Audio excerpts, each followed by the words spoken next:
Everyone, कैसे हो आप सब। आई होप आप सब बहुत अच्छे होंगे, मस्त होंगे और अपने अपने घर में स्वस्थ होंगे। मैं भी बहुत अच्छी हूँ। तो सबसे पहले मैं आप सभी का अपने यूट्यूब चैनल पूजा की दुनिया में बहुत बहुत स्वागत करती हूँ। तो मैं आप सबके बीच आ चुकी हूँ एक बार फिर से एक नए रेसिपी वीडियो के साथ। और आज के वीडियो में मैं आप सबके साथ किस चीज़ की रेसिपी शेयर करूँगी। तो सबसे पहले मैं बता दूँ कि हम सब तो वैसे नॉर्थ इंडियन के रहने वाले हैं, बट आज मैं आप सबके साथ साउथ इंडियन रेसिपी शेयर करूँगी। जी हाँ, हम एक ही तरह का खाना खा के बोर हो जाते हैं, तो हम चाहते हैं कि हम सब कुछ अलग ट्राई करें और अपने डेली रूटीन में कुछ अलग सा हम बनाकर खाएं। तो इसलिए मैं आप सबके बीच आज साउथ इंडियन थाली लेकर आई हूँ। साउथ इंडियन थाली में मैं आप सबके साथ आज इडली सांभर की रेसिपी शेयर करूंगी और उसके साथ चटनी की रेसिपी शेयर करूंगी। तो इडली कई तरीके से बनाया जाता है, बट मैं आप सबको बहुत ही इजी तरीके की इडली की रेसिपी शेयर करूंगी। जितना जल्दी जितना झटपट हो सके मैं उस तरीके से आप सबके साथ इडली की रेसिपी शेयर करूंगी, ताकि आप सब भी इसे झटपट तरीके से तुरंत बना सको। सब एक बार मेरे इस बताए हुए तरीके से अपने अपने घर में जरूर ट्राई करना और मुझे कमेंट में बताना कि आप सब किस तरीके से बनाते हैं और मेरे बताए हुए रेसिपी आप सबको कैसा लगा। तो चलिए बस अब हम ज्यादा बातें ना करते हुए वीडियो को आगे बढ़ाते हैं। और वीडियो में आगे बढ़ने से पहले मैं आप सबसे कहना चाहती हूँ कि यार प्लीज मेरे चैनल को सब्सक्राइब आप लोग नहीं कर रहे हो, बस वीडियो देख रहे हो और सब्सक्राइब नहीं कर रहे हो, तो ऐसे कैसे काम चलेगा। पहले आप सबको मेरा चैनल सब्सक्राइब करना पड़ेगा, तभी मैं आप सबके बीच और अच्छी वीडियो लेकर आऊंगी। तो पहले आप सब मेरे चैनल को सब्सक्राइब भी कर लिया करो और बेल नोटिफिकेशन को भी ऑन कर दिया करो। अब ज्यादा बातें ना करते हुए मैं आप सबके बीच इडली की रेसिपी शेयर करती हूँ और वीडियो में हम आगे बढ़ते हैं। तो वीडियो कब हम स्टार्ट करते हैं, लेट्स गेट स्टार्टेड।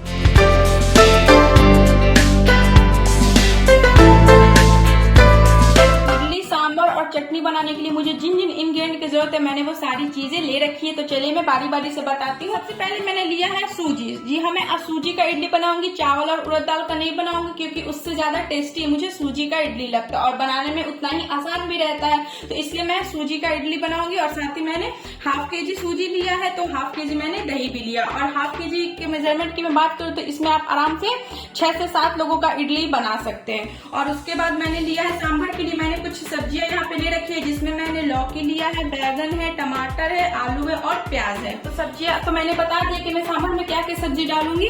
तो देखो सब्जी तो आप अपने अकॉर्डिंग डाल सकते हो, आपको जो जो वेजेस पसंद है आप वो यूज कर सकते हो। और उसके बाद मैं कौन से दाल का मैं मिक्स करके सांभर बनाऊंगी। तो मैंने लिया है 4 प्रकार का दाल, जिसमें ये अरहर की दाल है, मसूर की दाल है, मूंग की दाल है और साथ ही चना का दाल है। तो मैं चारों दाल को मिक्स करके फिर मैं इसका सांभर बनाऊंगी। आप चाहो तो आपको जो दाल पसंद हो आप सब वो दाल भी बना सकते हो, बट मुझे सबका मिक्स दाल का सांभर पसंद आता है, इसलिए मैंने सारी दालें ले रखी। नेक्स्ट इंग्रेडिएंट की बात करते हैं। तो मैंने लिया है मूंगफली, जिसका मैं चटनी बनाऊंगी। तो मूंगफली है, ये खरी लाल मिर्च है, ये नारियल है, तेज पत्ता है, कड़ी पत्ता है, साथ ही मैंने हरी मिर्च ली है, थोड़ा सा अदरक भी लिया है मैंने, खड़ा जीरा है, ये राई है। उसके बाद ये है हींग और ये है इमली, मैंने इमली भी ले रखा है। और साथ ही ये है लहसुन और वो रहे कुछ हमारे बेसिक मसाले। साथ ही मैंने ये लिया है गोल्डी का सांभर मसाला। तो इतने सारे इंग्रेडिएंट लगेगी हमें इडली सांभर और चटनी बनाने के लिए। तो चलिए अब हम टाइम वेस्ट ना करते हुए इडली बनाने का प्रोसेस झटपट तरीके से स्टार्ट करते हैं। इडली बनाने के लिए जो हमारा पहला स्टेप है वो ये है कि हमें सबसे पहले सूजी को घोल के रख देना है, क्योंकि हमें सूजी को थोड़ा पहले घोलना पड़ता है ताकि वो फूल सके। तो मैं आधा घंटे के लिए सूजी को घोल के रख दूंगी। हमारा सबसे पहला काम है कि हमें सूजी को घोल के रख देना है, क्योंकि इसे थोड़ी देर के लिए फूलने के लिए छोड़ना पड़ता है। तो चलिए मैं सूजी को जल्दी से घोल लेती हूँ। आप देख सकते हैं मैंने बिल्कुल बारीक वाली सूजी ली रखी है, तो ज्यादा मोटा मैंने रवा नहीं यूज किया है, बिल्कुल बारीक सूजी है। आप सब देख सकते हैं ये बिल्कुल बारीक सूजी है। अब मैं इसमें दही डालूंगी। दही भी मैंने हाफ केजी ही लिया हुआ है। तो मैंने हाफ केजी सूजी लिया तो मैंने हाफ केजी दही भी ले रखा है। आप चाहो तो इसमें पानी भी मिक्स कर सकते हो अगर आपका दही जो है वो ज्यादा खट्टा है तो। बट मैंने जो दही यूज किया है वो ज्यादा खट्टा नहीं है, वो ताजा फ्रेश दही एकदम, इसलिए मैं इक्वल क्वांटिटी में दही भी यूज कर रही हूँ। तो दही डाल दिया है। अगर दही कम पड़ेगा तो मैं इसमें पानी भी ऐड करूंगी। पहले मैं इतना पानी अच्छे तरीके से मिक्स कर लेती हूँ। तो हम जितना देर छोड़ते हैं वो उतना ही ज्यादा फूलता है और वो दही को उतना ही ज्यादा एब्जॉर्ब करता है, इसलिए मैंने थोड़ा पतला ही टाइप का घोला है, ताकि ये फूलने के बाद और भी गाढ़ा जैसा हो जाएगा। मैं जरा सा बस नमक डालूंगी, बाकी और कुछ नहीं डालना है हमें। मैं 1 चम्मच के लगभग इसमें नमक डाल दिया मैंने। नमक के अलावा हमें इसमें कुछ और नहीं डालना है। मैं अच्छे से एक बार इसे मिक्स करके फिर मैं इसे आधे घंटे के लिए रख दूंगी फूलने के लिए। बैटर तो मैंने घोल लिया अच्छे तरीके से। मैं फिर से एक बार आप सबको बता रही हूँ कि अगर आप जो दही यूज कर रहे हैं ज्यादा खट्टा होता है तो उसमें पानी मिक्स करना। अगर आपका दही बिल्कुल मीठा हो तो फिर आपको पानी मिक्स करने की जरूरत नहीं है। मैंने दही यूज किया था वो बहुत ही मीठा था, इसलिए मैंने केवल दही में ही सूजी को घोला है। तो बस अब हम इसे मिक्स कर लिया और अब मैं इसे आधे घंटे के लिए रख देती हूँ, ताकि जो हमारा रवा है वो अच्छे से फूल जाए। तो चलिए हम इसे आधे घंटे के लिए रख देते हैं ताकि जो सूजी अच्छे से फूल जाए। तब तक हम अपना दूसरा काम कर लेते हैं। क्या करना है कि इस इमली को भी हमें पानी में डालकर थोड़ी देर के लिए रख देना, ताकि इमली जो है वो अच्छे से फूल जाए और इसका प्यूरी हमें यूज करना है। तो बस मैंने पानी डाल दिया है, अब हम इसे भी रख देते हैं। अब हम सांभर की तैयारी कर लेते हैं। तो जिसके लिए सबसे पहले मैं दाल को भिगोती हूँ। पहले मैं अरहर का दाल लूंगी, जो 1 कटोरी के लगभग मैंने अरहर का दाल लिया है। आधी कटोरी मैंने मसूर के दाल लिया है, आधी कटोरी मूंग का दाल लिया है। ये है चना का दाल, जिसको मैं पूरा नहीं यूज करूंगी, 2 से 3 चम्मच ही मैं चने का दाल यूज करूंगी सांभर में। तो बस मैंने 3 चम्मच के लगभग लिया चना का दाल। अब हम इसे अच्छे से पहले वॉश कर लेते हैं। 2 से 3 पानी हमें अच्छे से दाल को धो लेना है। इस तरीके से हमें 2 से 3 पानी अच्छे से दाल को वॉश कर लेना है। तो चलिए मैं इसे धो लेती हूँ। भी मैंने 4 पानी के लगभग अच्छे से धो लिया है। हमें क्या करना है कि इसमें पानी डाल के दाल को भी 10 मिनट के लिए रख देना है फूलने के लिए, और साथ ही इसके बाद बचे हुए चने के दाल को भी हमें धो लेना है। और इस दाल को मैं पहले से ही धो के और फिर इसे सूखने के लिए रख दूंगी, क्योंकि फिर हमें चने के दाल को रोस्ट करना है, इसलिए मैं इसे धो के और अच्छे से इसको सुखा लूंगी। कई लोग बिना धोए भी यूज कर लेते हैं, बट मेरा मन नहीं मानता, इसलिए मैं धो के चने के दाल को अच्छे से टिश्यू पेपर पे सुखा लेती हूँ। इस तरीके से मैं एक सूती का कपड़ा ले रही हूँ, जिस पर मैं धुले हुए चने की दाल को अच्छे से फैला दूंगी, ताकि ये जल्दी से सूख जाए। तो इस तरीके से हमें थोड़ा टैप टैप करना है, ताकि जो भी एक्स्ट्रा पानी है वो जल्दी से निकल जाए। तो चलिए इसे भी हम साइड में रख देते हैं। अभी हमें चटनी बनाने में टाइम लगेगा, तब तक ये जो हमारा दाल है वो अच्छे से सूख जाएगा। तो सांभर बनाने के लिए सबसे पहले हम दाल को बना लेते हैं। नॉर्मल तरीके से हमें दाल को उबाल लेना है, पानी डाल के। अंदाज से हमें पानी डालना है। 1 जग के लगभग मैं इसमें पानी डाल दे रही हूँ। डालने के बाद हमें पानी को अच्छे से पहले गर्म कर लेना है। इसके बाद फिर मैं इसमें दाल डालूंगी। तो गर्म होने देते हैं। पानी गर्म हो चुका है और साथ ही दाल को भी फुलाए हुए लगभग 10 मिनट हो चुका है। तो चलिए अब हम इसमें दाल डाल देते हैं। तो दाल तो मैंने डाल दिया, इसी के साथ मैं इसमें नमक भी डाल देती हूँ।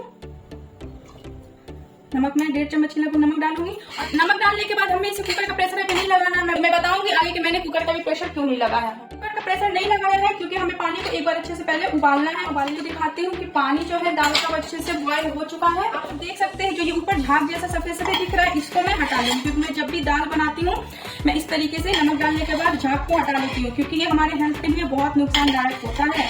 तो कई लोगों को मैंने देखा है कि वो झाग इस तरीके से नहीं हटाते हैं, डायरेक्ट नमक हल्दी डाले और दाल को और कुकर का प्रेशर बंद कर देते हैं। बट मैं हमेशा इस तरीके से झाग हटा देती हूँ। आप देख सकते हैं कितना ज्यादा झाग निकल रहा है।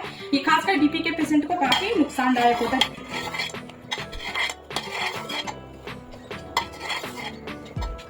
अब मैं इसमें हल्दी डाल देती हूँ। आधे चम्मच के लगभग मैंने हल्दी डाला है। अब हमें कुकर का प्रेशर जो है वो बंद कर देना। अब मैं इस तरीके से ढक्कन बंद कर देती हूँ और हमें इसे 4 से 5 सीटी लगा लेना है। तो 4 से 5 सीटी हम इसे लगने देते हैं। हो रहा है हमारा, तब तक हम सांभर के लिए सब्जियों को भी काट के रेडी कर लेते हैं, ताकि हमारा टाइम जो है वो वेस्ट ना हो। और इतने सारे प्याज का मैं यूज नहीं करूंगी सांभर में। मैं प्याज इसलिए इतना ज्यादा ली हूँ क्योंकि मुझे प्याज और मिर्च की चटनी भी बनानी है। तो 2 सीटी तेज फ्लेम पे लग चुका है। तो दो सीटी में मीडियम फ्लेम पे लगाऊंगी। इसलिए मैं गैस के फ्लेम को मीडियम पे कर देती हूँ। तो 2 सीटी में मीडियम फ्लेम पे लगाऊंगी। तो बस अब हम गैस के फ्लेम को बंद कर देते हैं, क्योंकि दाल हमारा हो चुका है।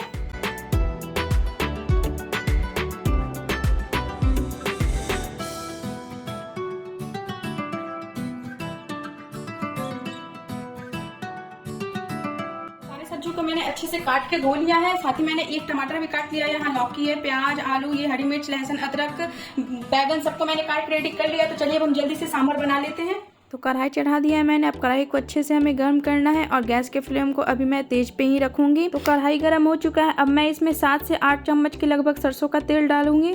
तो तेल को हमें खूब अच्छे तरीके से पहले गर्म कर लेना है। तो तेल गर्म हो चुका है। तो सबसे पहले मैं इसमें डालूंगी आधे चम्मच हींग, क्योंकि कोई भी खाने में हमें हींग जरूर यूज करना चाहिए। और इस टाइम पे हमें गैस के फ्लेम को मीडियम पे रख देना है। इसके बाद मैं डालूंगी 1 चम्मच जीरा, आधी चम्मच राई, 2 से 3 तेज पत्ता, कड़ी पत्ता, 12 से 15 लहसुन के कलियां, जिसको मैंने छोटे छोटे टुकड़ों में काट लिया है, अदरक क्रश किया हुआ, 4 से 5 हरी मिर्च। सारी चीज़ें डालने के बाद हम इसे आधे मिनट तक भून लेंगे। फिर भूनने के बाद मैं इसमें डालूंगी कटी हुई प्याज। प्याज डालने के बाद मैं इसे अच्छे से चला लूँगी। चलाने के बाद हमें प्याज को 2 से 3 मिनट तक गोल्डन ब्राउन करना है। और इस टाइम पे मैं गैस के फ्लेम को तेज करूँगी थोड़ी देर के लिए। हमें तेज फ्लेम पे प्याज को 2 से 3 मिनट तक अच्छे से गोल्डन ब्राउन करना है। 3 मिनट के लगभग हो चुका है। प्याज भी फ्राई हो रहा है। तो इसी बीच में मैं आलू को भी डाल देती हूँ और एक बार अच्छे से हमें इसे चला लेना है। तो साथ ही मैं इसमें नमक भी डाल देती हूँ। नमक डालने से प्याज जो है और आलू जो है वो जल्दी से पक जाएगा। तो नमक मैं उसी अंदाज से डाल रही हूँ क्योंकि मैंने दाल में पहले नमक भी डाल रखा है। तो नमक डालने के बाद हमें इसे एक बार अच्छे से चलाना है और अब हम फिर से गैस के फ्लेम को मीडियम पे कर देंगे और मीडियम पे करने के बाद मैं इसे ढक के और 3 से 4 मिनट तक इसे पका लूँगी। तो अब मैं इसमें बाकी की कटी हुई सब्जियों को भी डाल दे रही हूँ। सबसे पहले मैं इसमें बैगन डाल रही हूँ। बैगन डालने के बाद अब मैं इसमें लौकी भी डालूंगी। तो सब्जियाँ डालने के बाद मैं इसे एक बार फिर से चला लेती हूँ और इसके बाद मैं अब इसमें मसाला डालूंगी। नमक तो डाल दिया है मैंने। अब मैं इसमें डालूंगी हल्दी पाउडर। डालने के बाद मैं इसमें डालूंगी लाल मिर्च का पाउडर। तीखा आप अपने अकॉर्डिंग रख सकते हैं। इसके बाद मैं डालूंगी आधा चम्मच धनिया का पाउडर। फिर ज़रा सा मैं इसमें डालूंगी जीरा का पाउडर। थोड़ी सी मैं इसमें डालूंगी काली मिर्च पाउडर। बस इतना मसाला डालने के बाद मैं इसे अच्छे से चला लेती हूँ और फिर से मैं इसे एक बार ढक दूंगी और 3 से 4 मिनट तक मैं मसाले को अच्छे से भून लूँगी। साथ साथ हमारी सब्जी अभी थोड़ी सी पक जाएगी। तो चलिए 3 से 4 मिनट तक मैंने मसाला को भी अच्छे से भून लिया है। तो अब मैं इसमें टमाटर डालूँगी। टमाटर डालने के बाद हमें इसे अच्छे से चलाना है। बस टमाटर डालने के बाद अब हमें इसमें डालना है सांभर मसाला। मैं इसमें 2.5 चम्मच के लगभग सांभर मसाला डालूंगी और सांभर मसाला डालने के बाद मैं इसे 2 मिनट तक तेज़ फ्लेम पे ही अच्छे से फ्राई करूंगी। तो सांभर मसाला डालने के बाद भी मैंने 2 मिनट तक अच्छे से इसे फ्राई कर लिया है। तो बस हमारा सांभर के लिए सब्जी जो है वो बन के तैयार हो गया। तब हम गैस के फ्लेम को बंद कर देंगे। तो इधर इमली भी काफ़ी अच्छे तरीके से पानी में फूल गया है। तो बस हमें इसे हाथों से अच्छे तरीके से मैश कर लेना है और इसके सारे पल्प को निकालना है। तो इसके बाद जो मैंने दाल बना के रखा था उसको मैं एक बार चेक कर लेती हूँ कि दाल अच्छे से पका है या नहीं। तो दाल बहुत अच्छे तरीके से पक चुका है। तो इसके बाद मैंने जो सब्जियाँ फ्राई की अब वो सारी सब्जियों को मैं इस दाल में डाल दूँगी। तो सब्जियाँ डालने के बाद मैं इसे एक बार अच्छे से चला लेती हूँ और चलाने के बाद दाल मुझे गाढ़ा सा लग रहा है। तो अब मैं इसमें गर्म पानी डालूँगी। हमें ठंडा पानी नहीं डालना है, गर्म पानी डालना है। तो मुझे जितना थिक चाहिए तो उतना मैंने पानी डाल दिया है। और पानी डालने के बाद अब मैं इसमें हमने जो इमली का प्यूरी बनाया था, इमली की प्यूरी को हमें इसमें डाल देना है। अच्छे से छान के इस तरीके से मैं इसमें डाल दूंगी। अब हमें दाल में कुछ और नहीं डालना है। बस इसके बाद मैं कुकर के ढक्कन को लगा के और 1 सीटी और लगा दूंगी। सब्जियों को एक बार अच्छे से हमें इस तरीके से चला लेना है। उसके बाद मैं ढक्कन को बंद कर देती हूँ और 1 सीटी मैं इसे बस लगा लूंगी। गैस 1 सीटी आ चुका है। तो बस मैंने गैस के फ्लेम को बंद कर दिया और अब मैं कुकर को उतार लेती हूँ। हमारा सांभर जो है वो बन के रेडी हो चुका है। सांभर हमारा बन चुका है। तो अब हम चटनी की तैयारी करते हैं। जल्दी से हम दोनों चटनी को बना लेते हैं। तो सबसे पहले मैं बनाऊंगी मूंगफली और नारियल की चटनी। तो उसके लिए मैंने एक पैन लिया है और पैन को हमें अच्छे से गर्म करना है। इसके बाद मैं ये कच्चे बादाम को हमें अच्छे से रोस्ट कर लेना है। मैंने कच्चा बादाम लिया है। कच्चा बादाम पे कच्चा बादाम वाली सॉन्ग याद आ गई। चलिए तो हम इस तरीके से बादाम को अच्छे तरीके से रोस्ट कर लेना है। 5 मिनट के लगभग लगेगी हमें बादाम को रोस्ट करने के लिए। तो गैस के फ्लेम को हमें मीडियम पे रखना है क्योंकि इस तरीके से ज़्यादा तेज़ हो जाएगी तो फिर बादाम जो है वो जलने लगेगा। तो मीडियम पे हमें 5 मिनट तक अच्छे से रोस्ट कर लेना है। आप सबको खुद ही बादाम जो है वो कलर उसका चेंज हो जाएगा और वो बादाम जो है वो चटकने लगेगी। तो बादाम रोस्ट हो गया। तो इस तरीके से मैं दूसरे बर्तन में पलट लेती हूँ ताकि बादाम जो है वो जल्दी से ठंडा हो जाए और हमें पैन में बाकी चीज़ों को भी रोस्ट करना है। तो अब इसके बाद मैंने फिर से पैन को चढ़ा लिया और जो मैंने दाल को धो के सुखाया था, इस चने के दाल को मैं पैन में डालूंगी सबसे पहले। फिर इसके बाद मैं डालूंगी 4 से 5 मैंने खरी लाल मिर्च ली है। खरी लाल मिर्च डालने के बाद मैं इसमें 3 से 4 हरी मिर्च भी डालूंगी। और इसके बाद मैंने लिया है 15 से 16 मैंने लहसुन की कलियां ली हैं। लहसुन थोड़ी ज़्यादा पड़ती है। तो हमें इन सारी चीज़ों को भी अच्छे से 3 से 4 मिनट तक रोस्ट कर लेना है। फिर रोस्ट करने के बाद हमें बादाम और इन सारी चीज़ों को ठंडा कर लेना। तो 2 से 3 मिनट तक रोस्ट करने के बाद अब मैं गैस के फ्लेम को बंद कर दूंगी। उसके बाद रोस्ट की हुई सारी इंग्रेडिएंट को पहले हमें ठंडा कर लेना है। तो चलिए मैं मूंगफली और इन सब चीज़ों को पहले ठंडा कर लेती हूँ। तो एक मैंने मूंगफली की चटनी की तो तैयारी कर ली है। तो अभी वो ठंडा करने के लिए मैंने रख दिया। तब तक मैं दूसरी चटनी की भी तैयारी कर ली थी। तो दूसरी चटनी जो मैं बनाऊँगी वो है प्याज और मिर्च की चटनी। जी हाँ, मैं प्याज और सूखी लाल मिर्च की चटनी बनाऊँगी। तो उसके लिए मैंने कढ़ाई चढ़ाया है और कढ़ाई में मैं 3 से 4 चम्मच तेल डाल रही हूँ। और तेल को हमें सबसे पहले अच्छे से गर्म कर लेना है। तो गर्म होने देते हैं हम तेल को। तो तेल गर्म हो चुका है। तो मैं इसमें डालूंगी सबसे पहले आधा चम्मच जीरा। जीरा डालने के बाद मैं इसमें डालूंगी लहसुन। लहसुन भी इसमें मैंने एक पूरा लहसुन लिया जिसको मैंने छील लिया है। लहसुन डालने के बाद अब मैं इसमें डालूंगी प्याज। मैं 4 से 5 मैंने प्याज लिए हैं जिसको मैंने मोटे मोटे स्लाइसेस में ही कट कर लिया है। और प्याज डालने के बाद अब मैं इसमें डालूंगी लाल मिर्च। हमें लाल मिर्च थोड़ी ज़्यादा रखनी है क्योंकि हमें प्याज और मिर्च की ही चटनी बनानी है। तो तीखा आपको जितना रखना है आप उसके अकॉर्डिंग मिर्च डाल सकते हैं। मैंने थोड़ी मिर्च ज़्यादा डाली है क्योंकि मुझे तीखा ज़्यादा रखना रखना था इस चटनी को। तो इस तरीके से सारी चीज़ें डालने के बाद अब हमें इसे 4 से 5 मिनट तक प्याज को फ्राई करना है, जब तक प्याज थोड़ा सा हमारा गोल्डन ब्राउन ना हो जाए। तो जब तक प्याज फ्राई होता है तब तक हमारा इधर मूंगफली भी ठंडा हो गया है। तो चलिए अब मैं इस तरीके से छिलके को, सारे मूंगफली के छिलके को हटा लेती हूँ। तो जल्दी तो इस तरीके से हाथों के हेल्प से हमें सारे छिलके को हटा लेना।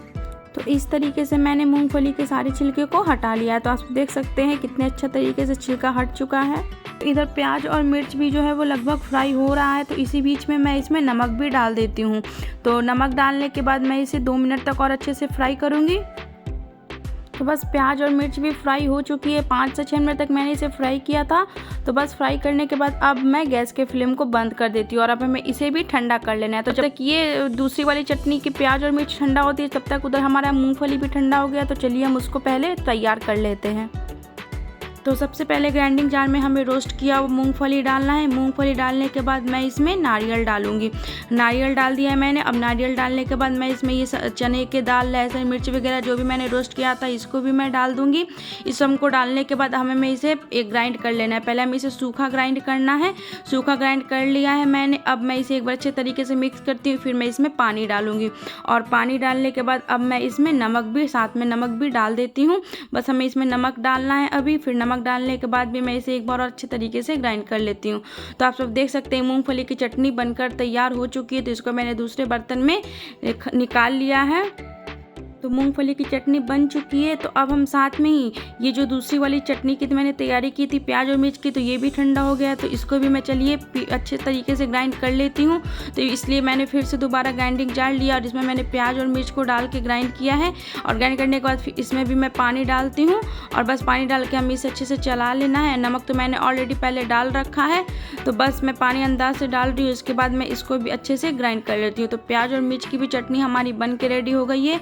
तो इसको भी मैं दूसरे बर्तन में इस तरीके से निकाल लेती हूँ। तो सांभर और हमारी दोनों चटनी बन के तैयार हो चुकी है। तो अब हम इडली बना लेते हैं। तो इडली के बैटर को मैंने आधे घंटे पहले रख दिया था घोल के। तो आप सब देख सकते हैं ये काफ़ी थिक हो गया। तो मैं इसमें थोड़ा पानी डालूंगी। तो सबसे पहले मैंने एक पतीला लिया जिसको मैंने गैस पर चढ़ा लिया है। तो इसमें मैं पानी डाल दूंगी। और मेरे पास प्रॉपर इडली स्टैंड है नहीं, केवल इडली का सांचा है। तो इस तरीके से मैं एक पतीले में बनाती हूँ जो इडली स्टैंड इसमें परफेक्ट तरीके से आ जाता है, वो वैसा पतीला मैं यूज करती हूँ। तो इसमें मैंने पानी रख दिया है और पानी को मैं पहले अच्छे से गर्म करना है। तो तब तक मैं इधर इडली के जो बैटर है इसको मैं दूसरे बर्तन में थोड़ा सा इसलिए निकाल रही हूँ क्योंकि मैं पहली बार में जितना इडली बनाऊंगी उतना मैंने बैटर लिया है, क्योंकि हमें इसमें इनो डालना है। तो इकट्ठे हम सारे बैटर में इनो नहीं डाल सकते हैं।